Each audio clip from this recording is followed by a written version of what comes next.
Hello guys, welcome back to my channel. কেমন আছেন সবাই? আশা করি অনেক ভালো আছেন। আজকে রান্না করছি আমি রুই মাছের ঝোল।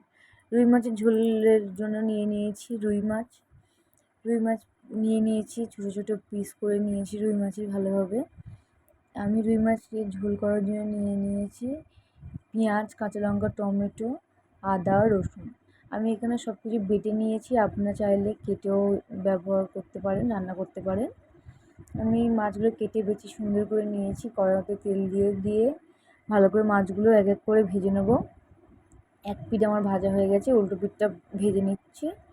কড়াইতে তেলটা গরম হয়ে গেলে তারপর মাছটা দেবেন, নাহলে মাছটা ভেঙে যেতে পারে।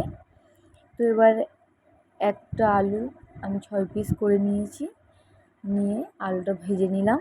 আপনারা একটু আলুটা ভালোভাবে ভেজে নেবেন, আলু ভাজার সময় আলুটা অনেকটা কুক হয়ে যায়। এবার ওই তেলের মধ্যে একটু তেল দিয়ে দিলাম কালো জিরে তারপরে নাড়িয়ে চাড়িয়ে দিয়ে দিয়েছি আমি পেঁয়াজ, কাঁচা লঙ্কা বাটাটা দিয়ে নিয়ে নাড়িয়ে চাড়িয়ে এবার দিয়ে দেবো আদা রসুনের পেস্টটা দিয়ে দিয়েছি। এবার ভালোভাবে নাড়িয়ে নেবো মশলাটা, একটু ভালোভাবে মশলাটা কষিয়ে নেবো যাতে তেলটা ছেড়ে দেয়।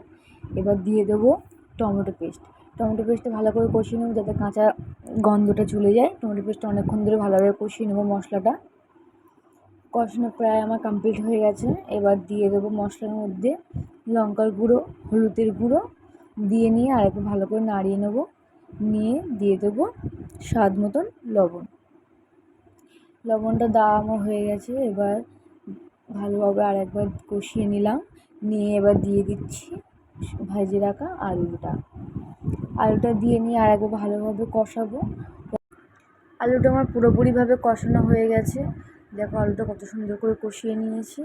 আপনারা একটু ভালোভাবে কষিয়ে নেবেন আলুটা, যাতে মশলাগুলো আলুর মধ্যে ঢুকে যায়। এবার দিয়ে দিলাম পরিমাণ মতন জল।